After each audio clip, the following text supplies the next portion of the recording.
All right, welcome to another episode of the Movie Fellas. Of course, Vic Azim here and my co-host Nick Arcana. All right, and soon to be Jeremy from Wisconsin. Why would Jeremy come here? He don't like you. That's true. There was one way to get that. There's one way to get that no-box sponsorship back. There's one contingency, one thing they demand to get it back. What, Jeremy? I said no, but they said, hey, Nick Arcana's got to go. I was like, hey, well, I was like, listen, I'll see what Jeremy's attorneys say. And Jeremy, that man, first of all, he's demanding a salary. Of course he's demanding a salary. I demand a salary if we get big. Yeah, but right now, nobody's getting paid. He wants money up front, and he wants a back end of future proceeds. So he was negotiating like the damn dude from Leprechaun Space. He wants some of that back end. He thinks he's Jamie Lee Curtis from Halloween. Well, remember, he is Jeremy, so if you see him start bleeding from his nose, probably should wait. It should run if he starts pulling out a Cupid mask. And we just came off of Valentine's Day, too. So. Oh, yeah. So he probably just got finished killing somebody. Killing everyone that his girlfriend is friends with. Killing David Boreanaz. No, wait, he is doing it. I was about to say, he's the killer. He looks like David Boreanaz. How Angel gonna be the killer? How good is it? Easy. Because he was already a good guy, so he needs to play a killer at least once in his life. Go back in the archives, listen to our Valentine review.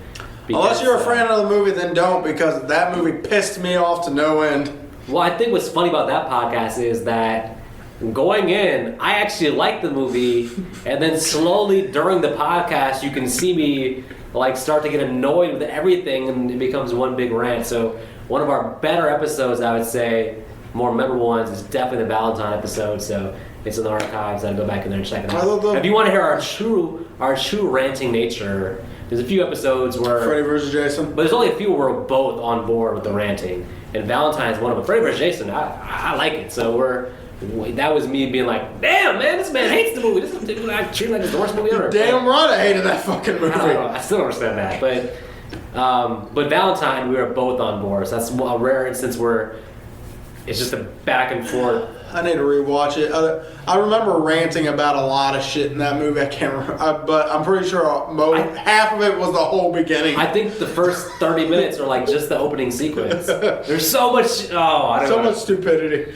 Yeah. So, well, let's get into different stupidity by going back to the hood with a little green guy.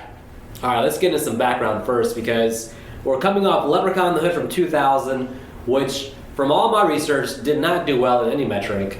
Was not liked by fans of the series. Of course, none of them were really liked by critics, but also from my knowledge didn't do well financially.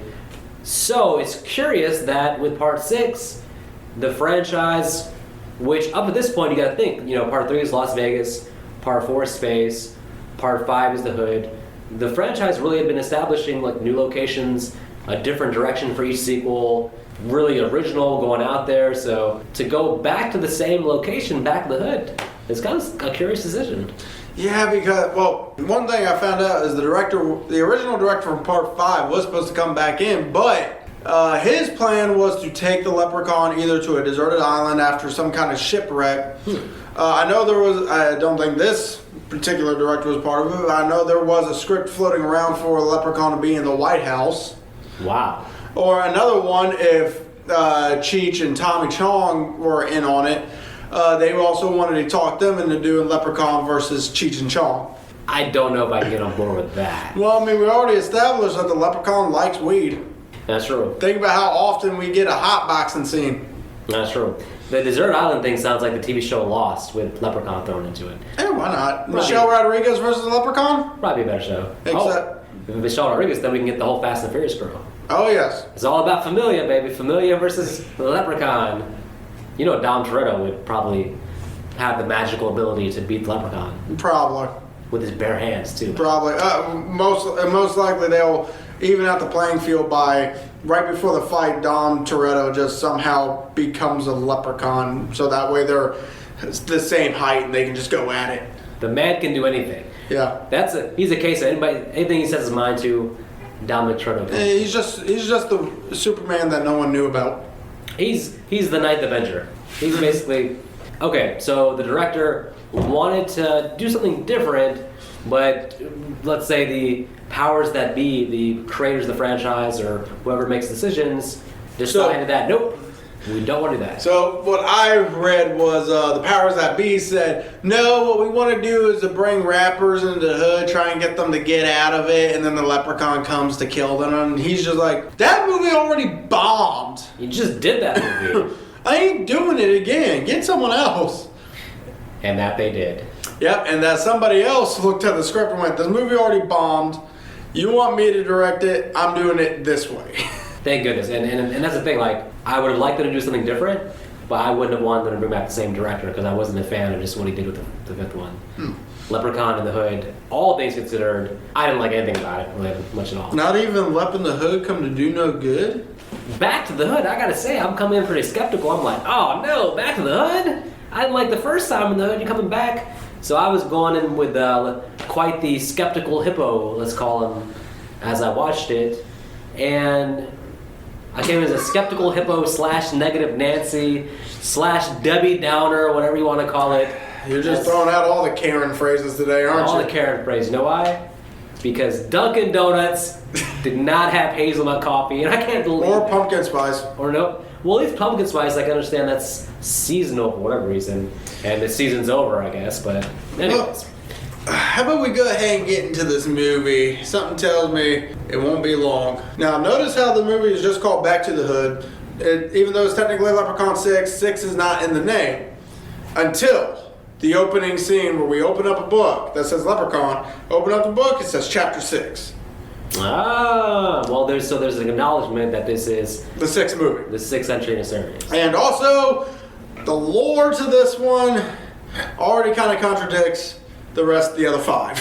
And each one tends to contradict the one that came directly before it. So, all the other ones, there. we've pretty much established that all the leprechauns are different. There is no leprechaun that is the same as the previous. However, this movie states that all the leprechauns were guardians of a king's treasure. When that king died, all but one leprechaun went back to Mother Earth. Something doesn't make sense there. That doesn't quite jive with there being 5 previous movies with 5 different leprechauns. Right, especially, I mean, seriously, you got Leprechaun, Shitacon. Yeah, that's what I'm Shadowcon. Shitacon. Shitacon Yeah. from part 2. Oh, yeah. Then you got Lepian, and Little Green. That's impressive that you could name those off the top of your head. Oh, no, with I got such ease there. I got a name for this one too. Oh, God. Sir Lep. Sir Lep. Yes, because he served the king, and he fights everyone with his bare hands. So I'm guessing he was probably knighted when he was serving the king. So Sir Lep. It sounds like a new cough medicine. Most likely. All right, go ahead. I mean, I'm sure he can stop you from coughing. You may not like it. I gotta say, your nicknames, they've gotten better with each movie. I don't like any of them still. But they've gotten progressively better, little incremental improvements with each movie. So we'll go with that. The king thing, maybe this is something to do maybe with the king from Leprechaun in Space on the other planet, maybe. Probably not. Well, I mean, Maybe that's a prequel. No. Maybe that's like a really prequel. Because Ireland used to have a king. Well, that's true. But we know that in Leprechaun Space, he wanted to be king. Well, he didn't get that wish. So instead, let's just get to our first instance of a hand-to-hand combat scene with Leprechaun versus Father Jacobs. Father Jacobs looks like he can kick some ass in the scene. Well, I mean, he tried to decapitate a rainbow. Well, sometimes you have to not eat the Skittles, and some people prefer M&Ms, so you have to decapitate the Skittles. Right? So in their fight, Leprechaun is, I guess, dragged to hell. I mean... Now, wait a minute. This was weird. I like this opening scene. It's a fun scene. But this gave me a serious Jason Goes to Hell vibe. Right, and The things are coming up and grabbing. things coming up, grabbing them. But And Left's like, don't send me back. Like, But during the fight, you know, they're sitting there beating each other. And Father Jacobs is throwing holy clover water at At him. one point, he's just stabbing the shit out of him. Yeah, and the Leprechaun has his nails just sitting there scratching the shit out of him, and Father Jacob dies from his wounds. But Lep, like, and the implication here is that Lep has been in hell or something. Yeah, He's like, and- don't send me back. Yep, well, Well, damn. he's back. Yes, okay, well, Where was the prequel at? Where this Father Jacob versus Leprechaun battle? That should have been the first Leprechaun Hood movie, but we never got to see that. To be fair, they felt like they were mortal enemies. Like to be fair, another sequel idea from the director of Part 5 stated he actually was thinking about putting Leprechaun at his home country in Ireland. So I'm wondering if maybe the little story bit we get at the beginning was from that original script. maybe sometimes when they do different scripts, they still keep stuff, little bits and pieces from old drafts or even from previous writers. So right, so because that, to be honest, I wouldn't mind watching this Leprechaun in his own home turf. Yeah, I think everybody would like a nice movie in Ireland. Right. But hey, first let's go ahead and meet our characters. Okay, they're nobodies really. Well, let's see. We have Emily as our main character. Yes. Now, Emily, the actress, I've seen her in the TV show Felicity. Yes. You remember with Carrie Russell? Yes. She was Carrie Russell's probably her best friend on the show. She was. I looked her up. She's at least has 28 titles to her name and still acting to this day. Thandie Miller, I think. Yeah. Yeah, I think she is a familiar face. And the actor who plays Rory, unless everyone already knows, he plays in The Boys right now. Yes. I don't know how many episodes are in The Boys, but it states he's in 24 episodes of it. It's very popular, so he's doing well. And we've seen a lot of famous actors star in horror movies. So. Oh, yeah. Then you got Jamie, Lisa, Chanel, Watson, and what is a rapper doing in this movie? Wait, Rory's name is Jackson, isn't it? Or is that just... Rory Jackson. Okay, yeah, because some characters call him Jackson. Yeah, Watson calls him Jackson. Everyone else calls him Rory because they're all friends. They get to call him by his first name. So, to me, he's like really not charismatic here at all. None of them are. Jamie's alright. He's the comic relief, so. Yeah, but he's a side character. We're going off of the main characters. The main characters Emily and Rory are, they're boring. They're a boring couple. I can't bring myself to care about their relationship struggles. They have a past and they're on and off, and it's like, will our two whatever get together? But also in this, to be honest with you, with this, they were still young. They're still trying to. I guess they're still learning to act better because they're better now. Yeah. It's one of the. Granted, it's not their first movie they've ever done, but they were still at that stage where they were pretty much going for anything they can get their hands on. Yeah, and to be fair, the dialogue and the writing doesn't really give them a lot of lines or backstory. There's that. We get enough backstory to know they were together. They do somewhat still care about each other. You get enough of that kind of backstory. And to be honest with you, I still say this movie does the whole soap opera thing better than most movies do, though. Maybe that's why the acting was so poor. They want them to act like they were in a fucking soap opera. Well, the best thing I say is that even though they don't stand out to me, I'm not annoyed by them. Right. I'm not I don't hate them or dislike them. So they don't do anything where I'm just I don't like you guys. Just that they're not in my top tier of main characters in the series so far. And also, I just want to mention, unlike other main characters, these two will actually fight back. They will, absolutely. And they make relatively smart decisions for the most part. The villains are fun here in terms of Watson and Sticky Fingers. Yeah, Cedric. That's Cedric, okay. Yeah, Sticky Fingers plays Cedric, and I'm just thinking to myself, you beefed up for that blade roll, didn't you, motherfucker? Yeah, we got them being some fun gangsters. They're taking Jamie's shoes and obviously selling drugs and then Rory just beats Cedric in the head with a bat. That was pretty cool. That was pretty bold, though. He drove away, came back, caught him right in the face. Good stuff. I'm kind of surprised Cedric did not get his ass knocked out. He just went to the ground, but you'd think with him going at the speed he was, getting whacked with a bat, he'd have a concussion. Yeah, that looked like a damn near fatal blow almost. Right. Anyways, he must have hit him in the cheek, the meaty part.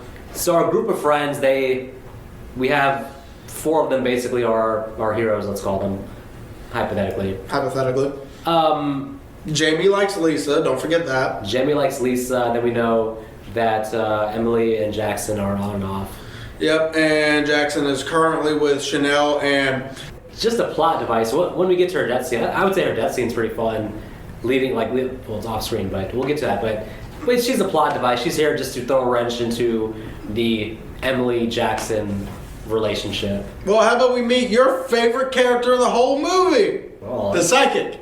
The psychic. Oh my goodness, why? Played as Esmeralda. What is it about this time period of movies? Because, this was what, like 2003? Yep. Jeepers Creepers 2001. What about this 5-year period horror where every damn movie relied on a psychic, man? I don't understand. Why? Well, the real question I got is why did they name this character off of the main chick from Hunchback of Notre Dame? I don't know. Last I checked, that character was Romanian. This character is African. For the purposes of this movie, her ethnicity... Does not give a shit. No, her ethnicity is psychic. Yeah. Nothing else matters. Her gender, ethnicity, she's psychic. Yep, and she tells Emily that if she's going to come to money, and if she does not deny it, she will die. Yep. Sounds like a normal psychic to me. Emily immediately goes and buys a lottery ticket, wins the lottery, and the end credits roll. No, well, that's not what happens, but if the psychic tells you that's what you do, you go buy a lottery ticket. Nope, what she does instead is she finds the gold, and instead of heeding her warning,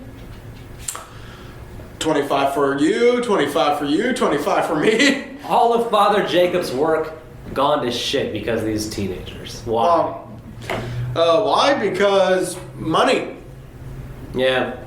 I gotta say, I didn't enjoy the scene of them spending all their newly found riches. It didn't do anything to help the likability that they're just buying new cars and shopping. Yeah, so I get it, but they could be a little more discreet than literally buying a new car. Right. So I just want to actually bring up something.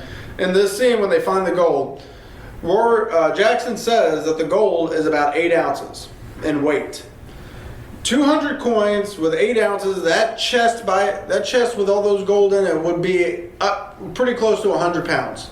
Mm. So the amount of movements they do with this chest in their hands is not impossible. But I do not want to be punched by any of them. Nope.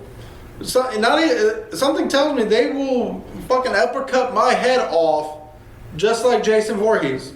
No problem. If you ask, especially if you say the words, "Give me your best shot." Yeah. Motherfucker. But my name ain't Julius, so I ain't doing that. Well, yeah. So basically, Hey, by the way, when you start spending money like this, you gotta watch out for the tax man, man. The IRS is gonna be suspicious. Well, in this case, the IRS is in the form of Sir Lep. Yeah, you gotta. Sir Lep is here with an audit. You gotta pay the taxes some way. You can pay the money, or you can pay with your life. Well, in this case, they also changed his outfit to look more demonic. His face looks a little more demonic. His facial expression is a little more serious. And they kind of aged him up a little bit too. There's more wrinkles on his face. Right, and they also gave him a trench coat. Yeah, I don't know what's up with that. It's a different look. Every director wants to kind of put their own twist and turns on things, which I don't mind. Definitely a new look, and I'm not complaining about it. Still Warwick Davis. Yep. So okay, so we get to our first death or second death. Sorry. Wait, what's the first death? First death was Father Jacobs. Oh, yeah, we don't count that one. Oh, okay. Then we're getting to our first death. Are you ready? Is somebody getting high? Yes. All right, so... Stoner guy. So I gotta say, one of my main complaints about Leprechaun in the Hood, is Part stoners. 5, no, was the tone. Remember we talked about the tone of that movie being way too serious for a Leprechaun movie.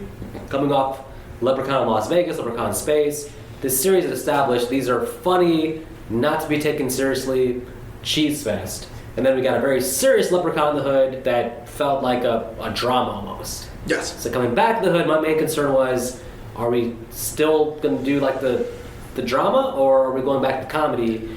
In this movie, with this first scene of the Leprechaun getting high, it establishes, hey, we're going back to the comedy a little bit. And I love it. Thank you. This one tries to do really all three, because you get a little bit of drama between Jackson and Emily, but really once Lep comes in, that whole thing goes out the window. Yep. And then when Lep comes in, then you get back to a more horror comedy, because they did try to make the Leprechaun feared again in this series, in this movie. Yeah, you're right. sometimes Leprechaun, when he kills you, some of the death scenes sometimes in some movies are meant to be just completely funny, right? Right. In this movie, some of the death scenes are more vicious and just evil, and then they're balanced out with like some really funny Leprechaun stuff. Yeah, like this scene, he kills the guy with a bomb, but immediately you get the sense of humor right afterwards. Yeah, with the Leprechaun in the kitchen. Dude, he was on some munchies, man. He was trying everything in that fridge, right? He really hated that butter. I was a little bit unrealistic that the dude kept walking by him and not seeing him, though. I mean, I know he's short, but what the hell? They're literally circling each other in a small kitchen. You'd also think you would have heard him when he opened up the fridge door and smacked him in the head, and you heard the bang. It's like, how, did you hear that? How high is Jamie to lose the bong and literally be like yelling at the house, man, I can't even let you take my bong. It's like, well, he was having a party, so. Like, dude, look right next to you. Somehow the Leprechaun gets trapped in the fridge.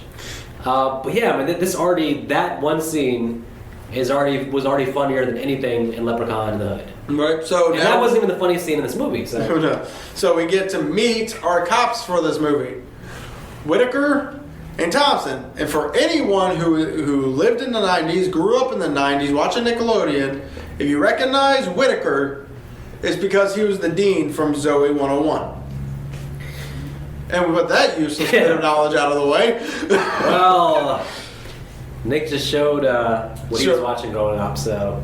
The Leprechaun knows how to give him a massage, apparently. It's kind of weird, yeah. I think this is one of the only kills where it intermingled comedy with horror at the same time. Because, yeah, you get your funny bit with a massager, and then he just comes out and goes, oh, you have no idea what these hands can do. And just breaks her neck. I'm like, wow. Well, we get the most annoying character out of the way. Yep, and now Emily and the gang, there's a leprechaun out there. They realize Leprechaun's after them. And they realize there's no free lunch. No. You done spent the Leprechaun's gold on meaningless stuff, and now he's coming to collect. Yep. Oh, but first, Lisa dies. What? Yep. Now this actually surprised me. Yeah, because she was a core character. Yeah, because in the previous movie we established the core characters, at least none of them were going to die till the end. This one, they killed one off in the first 30 minutes. Yeah, and I guess she's the sacrificial lamb to like establish Jamie. Establish that the Let means business. Yeah, because again, it's an off-screen kill, but we kind of get a sense of what he does to her after their little scuffle they had.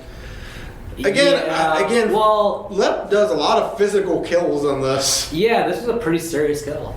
Like it was a big struggle, a big fight, and it was cutting back and forth to Jackson riding his motorcycle for some reason, I guess show he's on the way or something. Mm-hmm. Which is kind of confusing heading there, but yeah, he killed her, and I was just like, wow. I was like, that's early in the movie for like the core character to die. Yeah. So how about we just talk about the. Since no one cares about Lisa anymore, she's dead. Whoa! How about we talk about this magical treasure chest? Poor Lisa. Yes, let's get to the magical treasure chest. Because they all established that they all spent all that gold. Also, they were talking about returning the gold to the Lep, and I'm just thinking to myself, you've already spent the gold.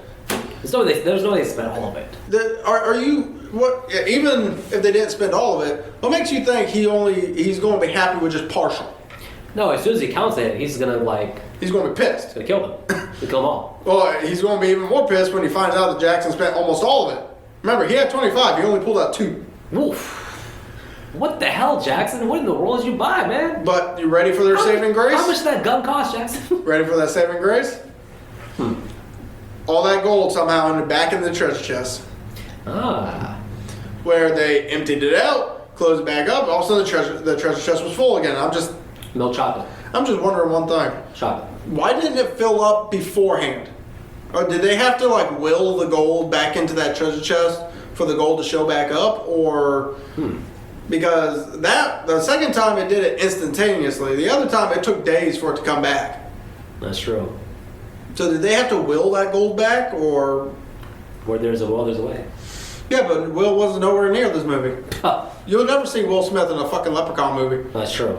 It's not about Chanel's death because it's kind of funny, man. Leprechaun basically just walks into the front door. Oh, right. Of her apartment. There's no anti-climax. He's just knocking on the door, walking He doesn't even knock. He's just He's yeah. Hi. How you doing? That's a on Messenger. That's a gift. If you like type in Leprechaun and search, it's a gift, and it's like the door opening. It's like a funny thing. Well, does it include Chanel pulling out that fucking shotgun on him? I laughed my ass off that she's like, just like. She's like, I'm sorry, you can take what you want. She's like, motherfucker, and like all this attitude. But of course, she doesn't know that a shotgun really can't do anything. Like right, because then Sir Lep jumps on top of her.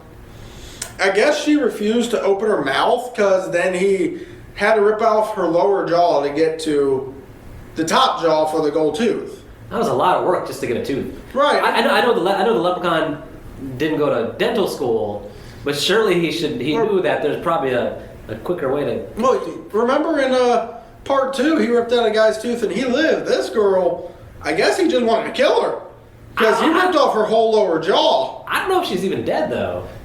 Honestly, if the ambulance got there, remember Joyride? Yeah. How that guy did eventually die. It was in a. We didn't show that. He just sent a call. No, they didn't. It was a deleted scene where they were talking about calling the deputy that interrogated him, and they mentioned the guy who attacked Mr. Morehouse, and then finally asked how is he doing. He goes, "Oh, you didn't hear? He died a couple of days ago." But it begs the question: are deleted scenes canon? Because they actually have been deleted. They've been taken out of the movie. That's just to save on time because sometimes it's not always save on time. Sometimes it's taken out because they don't want it to be in the story. Well, there's that, but this one I think was taken out just to save on time because the original ending that went with this scene would have added an extra 30 minutes to the Joyride movie, making it 2 hours instead of an hour and a half. And once you're over 2 hours, it's no longer a joyride; it's a long ride, a way too long ride. Okay, my point is. Yeah, I assume she's dead, but I mean, it's so off screen. I mean, she's not even screaming anymore. I mean, sure, if she just got her lower jaw taken off and she was alive, she'd still be screaming. That's true. Who knows what else he did to her after he pulled that tooth? He just wanted. What's funny is like at that moment, all he wanted was the tooth, and it seemed like he didn't really care about. Oh hell no! This one definitely seems like he enjoys killing because again, he could have taken the tooth without ripping off her lower jaw. I just think it was, bad. It wasn't too efficient with getting the tooth there, so. Nah, I don't think he cared either. Because he put that tooth right in and went, oh yeah. So. Thompson and Whitaker. The cop scene. Yep. Man. What a scene. Wow. So our two characters get arrested and then all of a sudden Leprechaun walks up to him with his epic. Again, this is so funny. This is like the apartment thing. Like you look in the distance, he's just walking for like a mile away, like, walking slowly till he gets there. With like evil villain music behind him. Yeah, but then like the dialogue between him and the cops is so funny. It's like the cops stop like, what are you doing? He's like, they got the gold. Oh, so you'd appreciate it back, huh? Yes. Hey, go back home to your mama. What'd you say about my mother? When he said that, man, what'd you say about my mother? He said so fast. It was just so funny. And then the cop just hits him in the head, and he just gets this weird. First, he gets dazed, then he gets this weird look, and just drops. Drops down. But when he gets back up, now we get this fight scene with the cops. Yep. He takes the nightstick, stabs Thompson with it. Then you get Whitaker just kung fu fighting him. So Lep got thrown off because he's all cocky and confident, but you can see when he gets kicked in the face, like, oh shit. He starts getting kicked in the face, and like the cop knows some moves. And then he grabs the cop's leg. He tries one too many kicks. Well, yeah, the Leprechaun finally was like, oh well, fuck you. I know your moves now. Okay, I'll be honest. If you haven't seen the movie before and you watch a scene, this is very surprising. He catches his leg. I'm like, oh, he's gonna throw him against the car. I mean, he does. He throws him, but then, not all of them. But the reveal here that he's actually holding his leg. Ripped off his goddamn leg. Ripped off his damn leg. Now, with the creepiest smile Warwick Davis can come up with a leprechaun. Now, answer me this: Leprechaun. He has magic. Yes. They're all through the previous movies that have been established. Has magic. Yes. He has supernatural strength. Has that been established at any point in the series? Sometimes. In physical combat, he can do I don't know. I haven't seen that if you in think any of all of the other movies. in all his physical confrontations, he usually gets his ass kicked. Right. Like, pretty sure Jennifer Aniston beat his ass in the first one. I think in all of them, pretty much he gets beat up. But this one, he's taking out the cops and ripping off his damn legs. So again, I think that's some Michael Myers shit. That's what I'm saying. I think it's because he was knighted by the king, which proves to me he was a fighter in his old age or in his young life, and he still remembers how to fight. He can take a beating. He can dish it out too this time. Remember, he's a different leprechaun than the other 5. Maybe he just never learned magic. Maybe he's a magicless leprechaun. Well, he's definitely different because in some of these movies. He's some version of Leprechaun in certain movies are more reliant on magic, and some are more like physical, like they like to fight. Like this movie really is like on and off in terms of his magic because he stabs people with his hands in this movie sometimes. Mm-hmm. In Leprechaun the Hood, he would do that thing where you just blow him up, and to me that's like the easiest, quickest kill you could do to anybody. Why would you just keep doing that for every kill? Because it maybe didn't want to. Maybe wanted to. Like the cops stand in front of you. Yeah, I can do a fist fight with him, but just wave my hand and dude's insides blow up. Like, so I don't know. It's weird. Like, the power levels of the different leprechauns are like all over the place. Well, how about we get to? Oh, by the way, mind you, he rips the cop's leg off, right? Then Emily and Jackson in the car. He just walks up, opens the car, he smiles, and he dives in the car and just starts doing nothing to them basically. But why aren't you killing him? He's like all over them, and Jack just punches him off. I'm like, okay, you just took out the cops in like 5 seconds. You can't them trapped in a car. You can't take them out. Terrible. Well, I got a better idea. How about instead of killing Emily and Jackson, let's just get to probably your favorite scene in the movie because it homages your favorite scene from your favorite movie. Well, look, we have our human villains in the form of Watson and Cedric, and they gotta stick their nose in the business that has nothing to do with them, and they have to get involved with the gold. Yep. Which means the leprechaun comes in a police car with their leg. Which was funny. They set up in the earlier scene that how is the leprechaun going to reach the gas pedal? So that you see the car coming, you can tell he's like you can see like his silhouette in the car actually like struggling, and the car is like kind of swerving a little bit. And it's still okay, so he used the cop's leg to the gas pedal. So the cops pull up, the leprechaun pulls up, gets out the car, and Watson, of course, is like, little motherfucker. And Jackson's like, shoot him, Watson. He was like, hey, shut up, man. Punches him in the face, leprechaun flies in the garbage, but gets back up. And then we get a nice montage of just punches. Knocks him out, but keeps getting up. Yep, and Amelia brought up is she's just thinking, does this character not notice how fast the leprechaun keeps getting up? What I was thinking is, how much more tiring is it to have to punch down? Oh, right. Somebody who's not in front of you height-wise, you have to kind of lean your body in and bend your body. So you're kind of crushing your lungs a little bit. Yeah, he probably got tired quick. He never heard the rope-a-dope apparently. So. Yeah, well, I mean, he should have watched your favorite movie, Jason Takes Manhattan. Should have learned something from Julius. Was this a nod? Because that's what I think it was because if you go on IMDb trivia, they literally state the Julius death scene to this scene. They show they pretty much describe the similarity. It's too similar to be a coincidence, basically. Right. Also, notice how right before every fight, Leprechaun always looks at his opponent and goes, "Come on!" Yeah. Once you start a fight, Leprechaun, he gets into it. He takes some joy in it, basically. Oh yeah, takes joy in getting a beating, and then he, I guess, gets bored of getting hit, and he's like, "Okay, I'm done with you." Well, he doesn't just kill Watson; he pulls out his heart. Yeah. And then heart, so. I don't know if he killed the other two, but he slit Cedric's throat.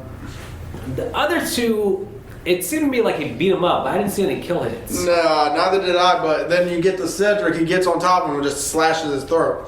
Which again is something I've never really seen the Leprechaun do. I think he doesn't really slash throats like that. I think the director really wanted to add some gore to it. He probably watched the other movies and went, some of these movies just aren't gory enough. Let's add a little bit of more blood. Yeah, I mean, he had every right to kill them because they literally like unloaded machine guns on him. Right. And he just got up real quick, but obviously bullets do nothing to him. So Stickyfinger's dead.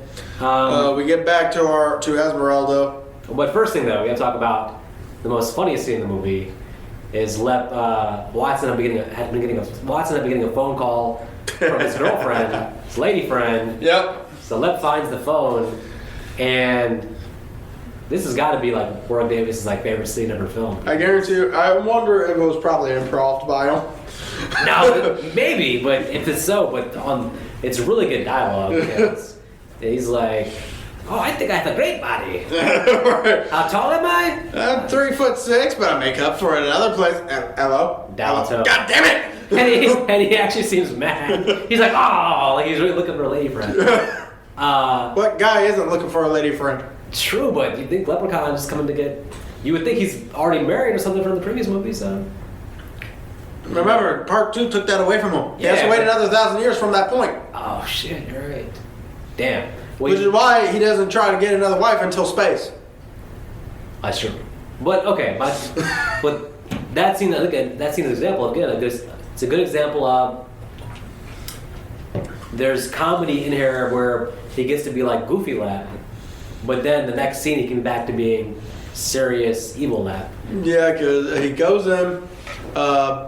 They decide to put clovers in the bullets to make it easier for them, which is a pretty smart idea. I hope it works out for old Jackson there with his gun, and hopefully his gun doesn't jam. Right. Because that would be really annoying if his gun kept jamming. Yeah, and it would prove that Jamie actually knows what he's talking about, because he even said that those guns are prone to jamming.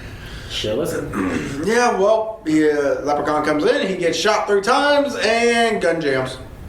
Oh my goodness, I'm so surprised. I can't believe this. Yep. What a development. I know, and Jamie only gets stabbed in the leg. Okay, that's good. Well, I mean, I guess everyone likes him, so why kill him? Yep. But we get to kill Esmeralda off screen with glowing red eyes.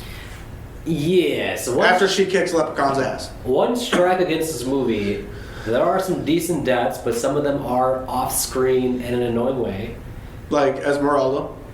Yeah, because there was some hocus pocus shit going on. Because I'm kind of wondering, like, what did he do to her? I mean, we've seen him only kill everyone physically, so and all of a sudden his eyes start glowing red. Did he somehow negate the magic she was using on him, and then he killed her physically, or did he actually kill her with magic that we didn't get to see?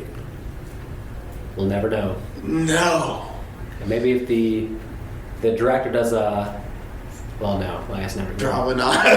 Well, If we ever get a chance to talk to Warwick Davis, we'll get his insight, but I don't think that's happening anytime soon either. I don't think Warwick Davis would even know, like, oh, what happened to Esmeralda? Oh, yes. No. He'd be like, what? Which movie are you talking about, lad? No, Who's most likely he'll probably come up with something he thinks would have been the likely scenario. And to be honest with you, I'll take it just because Warwick Davis is the one who said it. It's like I slit her throat. It's like, oh, okay. So what was with the glowing red eyes? I had to stop her magic. I slit her throat. Oh, okay. All right. That works for us. You heard it from the killer himself. So what do you think about the whole ending? Because like, so this whole ending there's was a lot. It's a long ending. It's a whole montage of fight scenes.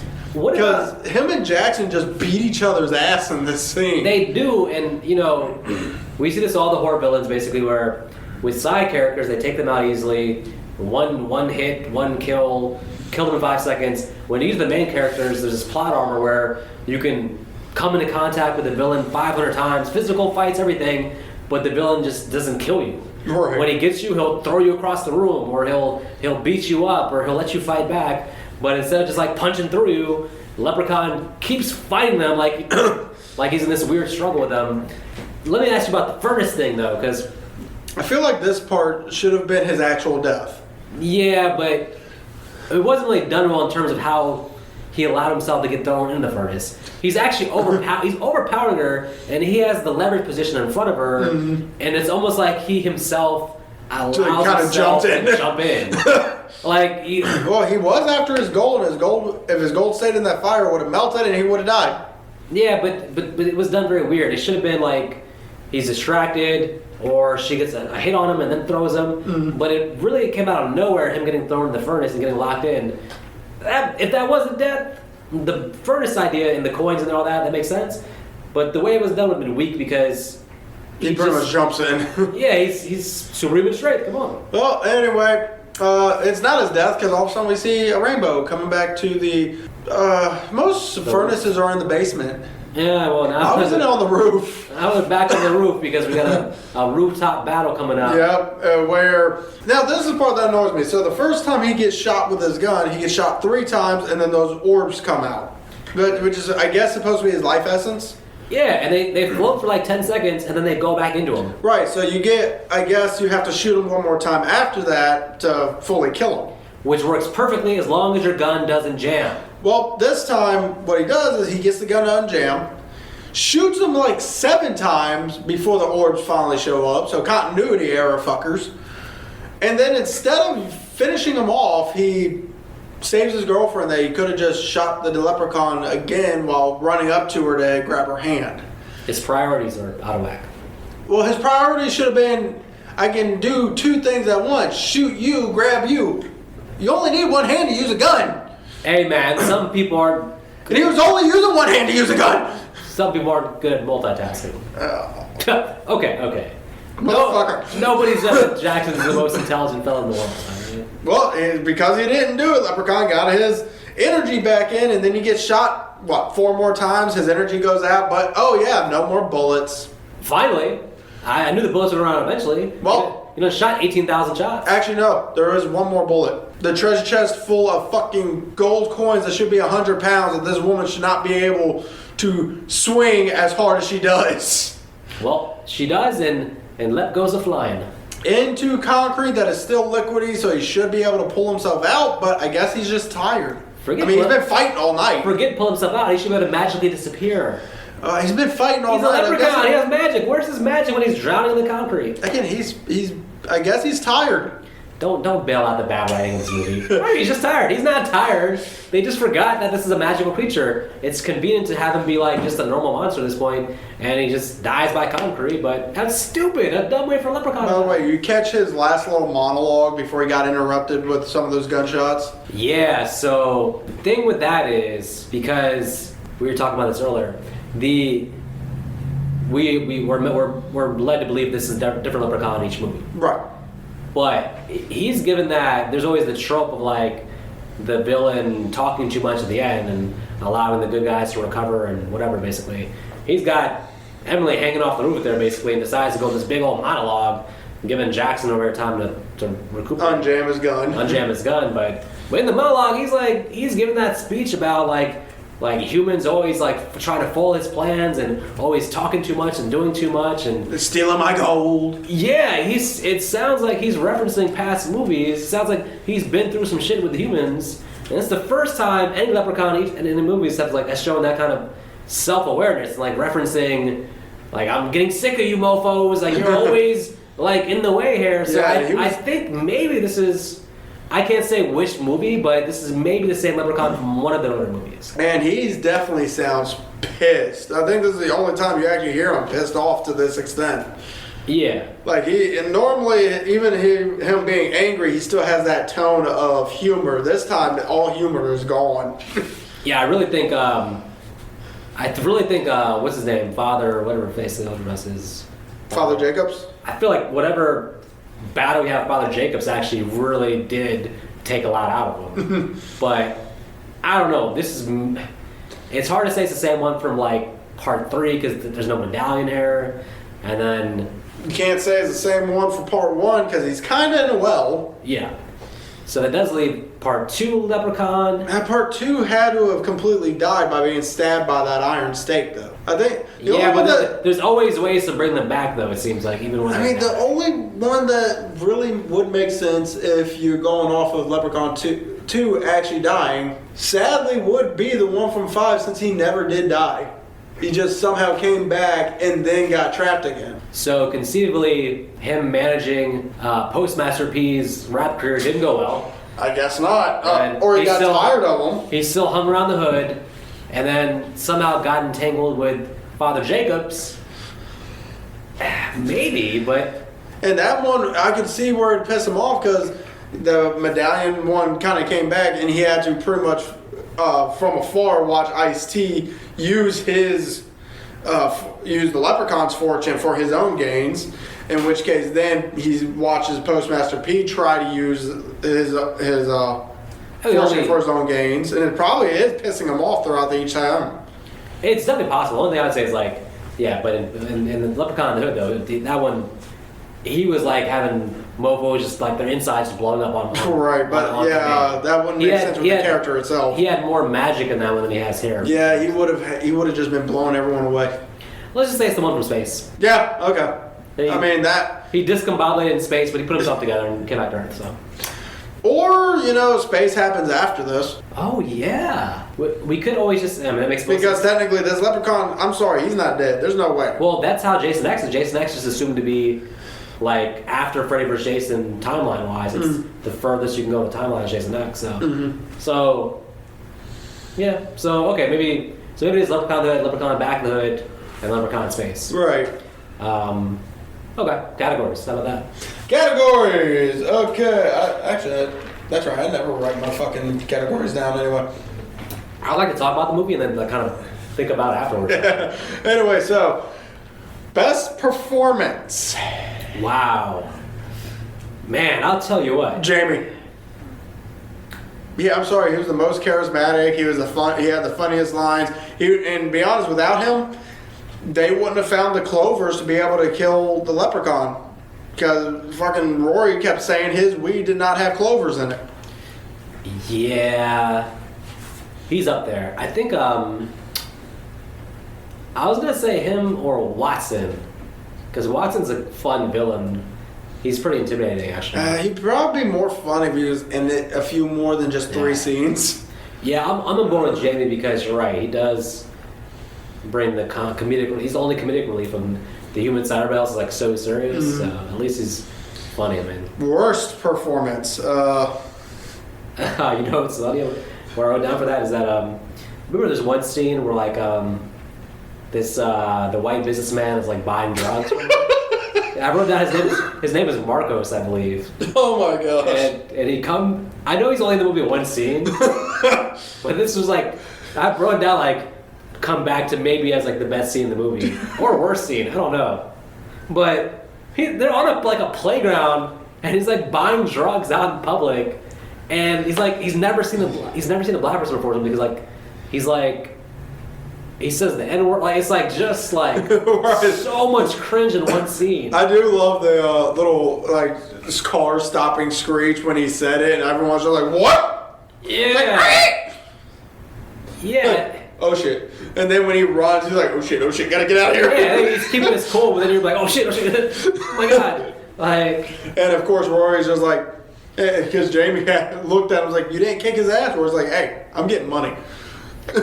yeah, but that's just so, Marcos gets my worst performance. Worst performance for me. I'm giving it to Esmeralda. Oh. I mean, as you pointed out, most movies when they bring a psychic in tells you that the writers didn't think of every possible scenario of how these characters could determine certain situations. It's lazy. It's like, you need somebody to give you answers, so you just throw in a psychic or somebody who has visions. Right. And Lazy. And to be fair, I'm fine with psychics in movies if they have a decent place for it. This woman, I'm sorry, she just felt off place for this movie. I mean, seriously, all of a sudden, first she's a psychic, then all of a sudden she's a witch, which would explain why she's psychic. But I'm just like, when did this movie series show off witches? Because, yeah, that would make some sense to fight a magical being with another magical being. But yet, none of these movies even think about bringing that in. Yeah, actually, I mean, you're right. I think you could probably skip her scenes and be okay. Right. You just need to write in a little 10-minute segment of how they can do it. Again, like, have damn Jamie smoking pot with Leprechaun and there'll be clovers in it, so Leprechaun kind of gets stunned for a little bit. Boom, you find out he's against clovers. Or if you want to bring iron back into it, You can have during one of their fights, one of them picks up like an iron pipe, hits him with it, and the leprechaun starts bleeding right away. Sure. Boom, allergic to iron. So many ways you could have done it. You didn't need a fucking psychic. Yeah, but it's so easy to write in there. Psychic explains whatever. It's such an easy little. And if you're going to do that, at least give us a physical kill scene for her, because I want to know what the leprechaun does to her. Yeah. I'm sorry, she was kicking his ass. Because she was able to keep him at distance. Slit her throat. Yeah, the red eyes just negated her power. Slit her throat. Best scene of the movie. This is a tough one. There's like 2 or 3 scenes that. I'm giving it to so the much Watson. fun. I'm giving it to the Watson fight. Okay. The Watson fight is. No, actually, I'm changing that. Cops. I was gonna go cops. Yeah, the cops, because you have definitely a perfect mixture of humor, but also a perfect mixture of showing how villainous this leprechaun is. When he rips off the guy's leg, he's just smiling at him. Just so over the top, and the way he looks at the leg and the back of the cop, like just laugh like I got your leg. So I was thinking when I first saw the scene that he was going to take that leg and start beating him with it. He should have killed that cop first and then used Beat the other cop with it. beat up his partner. I'm going to beat one motherfucker up with another motherfucker. Yeah, that would have been so funny. The cop wins out for me over Watson, although the Watson death scene is like a close number 2. You're just saying that because it's your favorite movie. Oh, Jay Snake's Manhattan? Yeah. No.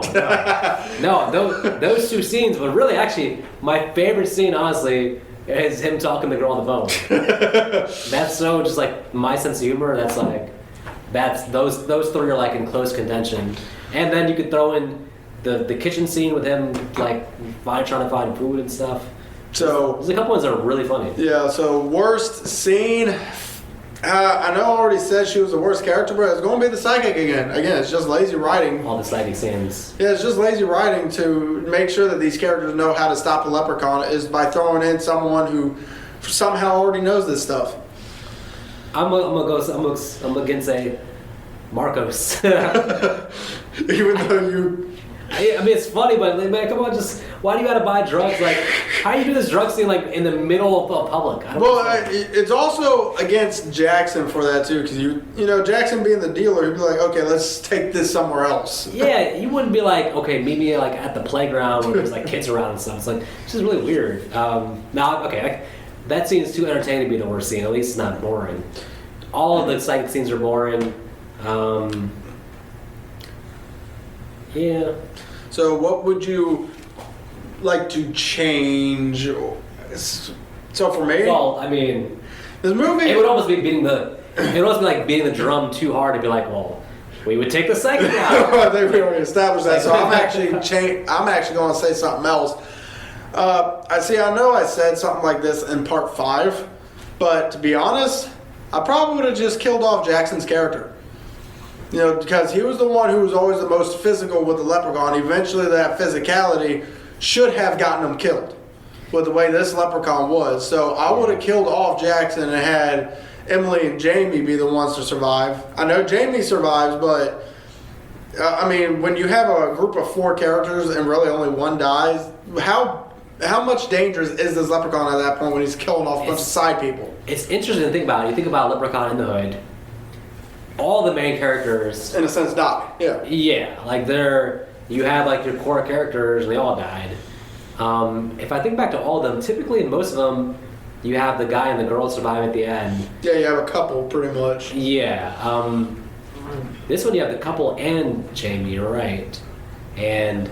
Now, I'm fine with a couple dynamic, but... The couple dynamic is fine, but you're right. You could have easily... Even though it's a couple, clearly Emily is like the more focused on main character. Right. But still, you kill off Jackson, then... Then you're actually really scared for Emily, too. Right, because that means that one of the main characters died. And also, it kind of throws... Even though Emily's already in the mindset to fight because of Lisa, she would have been even more so there because her and Jackson just made up around that time. I've always wanted that. Like I think if I wrote a horror movie, if I wrote a horror movie, I would do it this way because I've always wanted that. Like when you have a dynamic like a couple and a side character, right? And it's so predictable. The side character's gonna get killed. leaving the couple, right? Mm-hmm. I always want to. All right, you have the guy, you have the girl, the boyfriend, and the side guy. But I would always want to have it to where like the boyfriend dies and you're left with the side character guy and the girl, because it's just an interesting dynamic as those two being your last characters. Like they have nothing romantic going on, just they happen to be the last two people alive. Right, and that would probably be more realistic in any kind of situation, because again, the boyfriend would probably be dying to make sure the girl gets away, and then the side guy. And the whole thing about interesting this ending is if it's like unexpectedly it's Jamie and her having to fight the Leprechaun, like Jackson's dead. It'd be such an interesting dynamic. Well, I still would have had it where Jackson dies on the rooftop during their fight, and has the Leprechaun standing over Emily still, but this time have Jamie come up behind him, because apparently the gun's useless. He just comes up with that bat, stabs him, and pushes him right down. Yeah. Then throws his gold over there, so the Leprechaun again would really have you'd still get the same ending at that point, but you get different hero characters. Yeah, it would have been less predictable for sure. On my end, if I could change anything, I would have kept Father Jacobs alive. Maybe had him in the hospital or something. Just something where they could maybe, instead of the psychic, they go to him and he gives the backstory or he gives a warning. Then you play up from that beginning like he has the history of Leprechaun.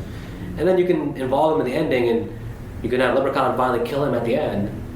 Or have him be the one to actually have Jamie and Jackson die, and then have him save the girl at the end. You remember in the first movie how they went back to the hospital to find the guy from the very first opening? Yeah, and I always wanted the guy from the opening, I would have liked for him to have a bigger role in the rest of the movie. Mm-hmm. It's kind of wasted, like, that he's there at the beginning and then you never really get him again.